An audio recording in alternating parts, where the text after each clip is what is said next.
consciousness is a continuum. Things change, but consciousness will always remain. You always will be you. Just the thing is that the you that you truly are is unbounded totality. And the trick of us human beings is unfolding the truth of what we really are. Could you just describe, in whichever way you like, your creative process? Yeah. Ideas. We're nothing without an idea. So I say that a desire for an idea is like a bait on a hook. And you're desiring an idea, and you have to have patience, just like you do in fishing. How deep that hook goes depends on the size of that ball of consciousness. And desire, another word for it, is like focus. Just focus on some, and it's a little bit like daydreaming. Thoughts come and thoughts come and thoughts come, and maybe, boom, an idea comes that is so thrilling. You've caught a little purple fish with red fins and little dancing speckled eyes. And this little fish could be just a fragment of the final film, but you love this fragment. You love this fish. And that idea, you write it down so you won't forget it. Then, now that you have that fish, even more powerful bait, and soon others will swim in and join to it. And a thing will start emerging called a script. And it goes like that, for me anyway, fragments. But it's all ideas coming, ideas that I fall in love with. And I'm going to fall in love with different ideas than you will, but there's billions, trillions of ideas coming. Ideas for everything. So that's how it goes. Then you get the ideas organized in a script, and then you translate those ideas to cinema. And along the way, you stay open, because a thing isn't finished till it's finished. There can be happy accidents. You say, how did I get so lucky to get this thing? I thought this was complete, but this is beyond the beyond fitting in here and jumping it. Stay on your toes. And don't walk away from any element until it feels correct, because it's built out of many, many, many elements. Stay true to the idea all along the road, and then you have some hope of the whole working. Thank you very much. O sofrimento afeta a criação de modo negativo. Como o senhor explicaria que artistas como Van Gogh e Artaud, por exemplo, produziram uma obra tão genial tendo sofrido tanto?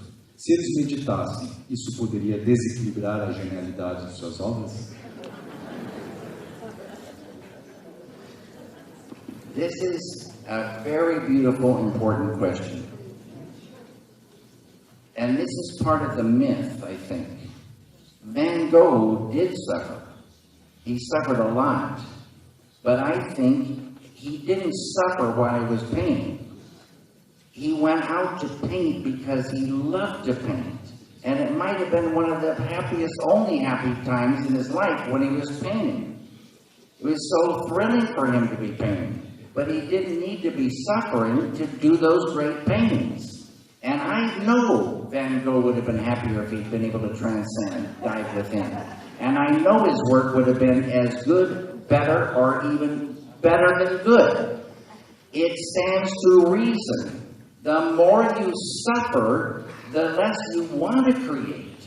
If you're truly depressed, they say you can't even get out of bed, let alone create. If you're truly angry, occupies the whole brain, poisons the artist, poisons the environment, little room for creativity.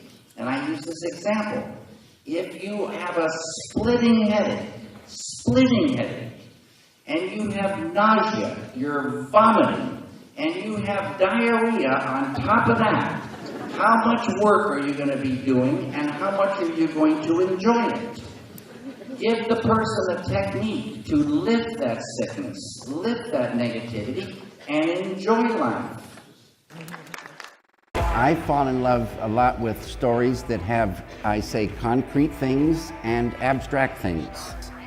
So you can be seeing things and hearing things that are very abstract, but they're still talking to you, but the way to interpret it is through intuition. And this thing of intuition is like a knowingness.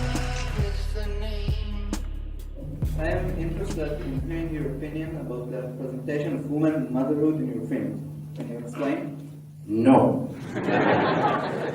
I don't think about women and motherhood.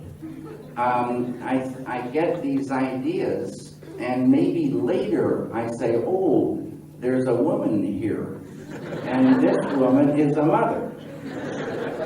The idea comes first. It's not like you said, I don't set out on a theme. I don't set out to show something. I'm surprised as anybody when the idea pops in. When did you decide to make films? I'm painting a picture of a garden at night, mostly black with some green.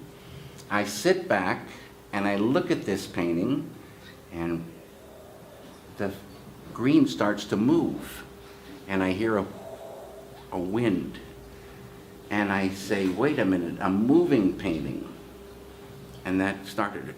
I would like to ask you something about, well, related to some of your films. I'm really interested by your combination of dual characters. You think of the human being as a dualistic I don't know, animal or spirit or whatever? Yeah, I don't know how it happens. I like doubles. I always wanted to have twins, and I would name them Bob and Dan. But I never did have twins. But anyway, there's duality, and then there's unity. And that field within is unity. All this out here is duality, and the trick is to unify that. So, I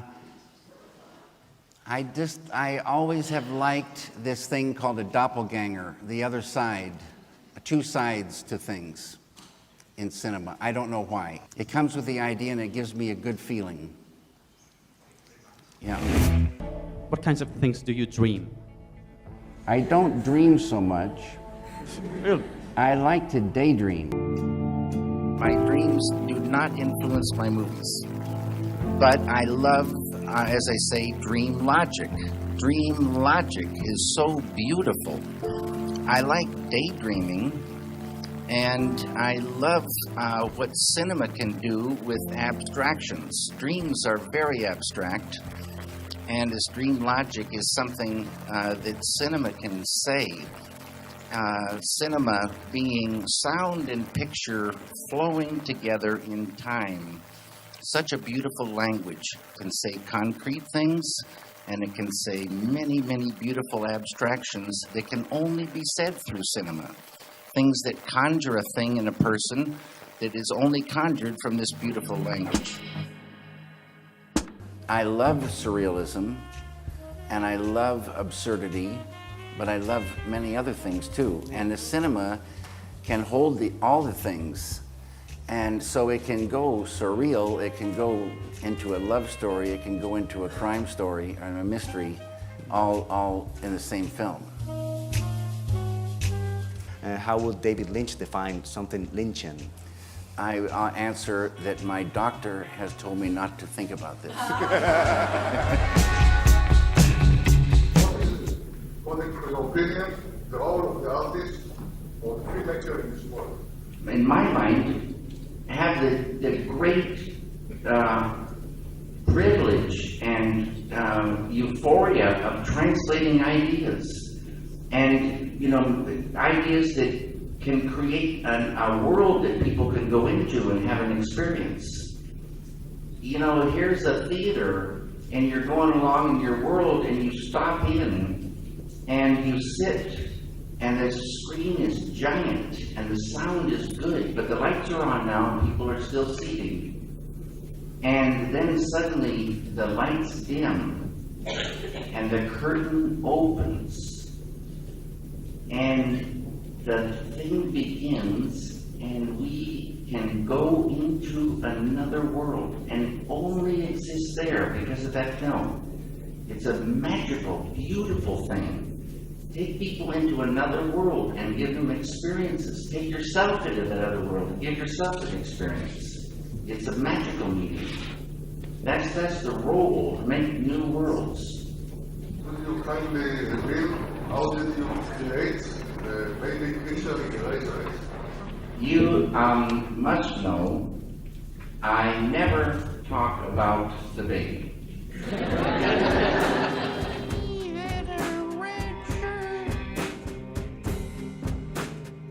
My name is Samir. I'm a film student. Today was my first day. Fantastic. Best of luck to you. Yeah, that's what I want. Maybe you can give me a good tip, good advice. Someone who just started. Yeah, I'll tell you first film. I tell you this real good advice. Be true to yourself. Have your own voice ring out. Other things can inspire you, but find your own voice. Be true to that voice. Don't let anybody fiddle with it. Never turn down a good idea, but never take a bad idea. And be true to the ideas all the way along, every element.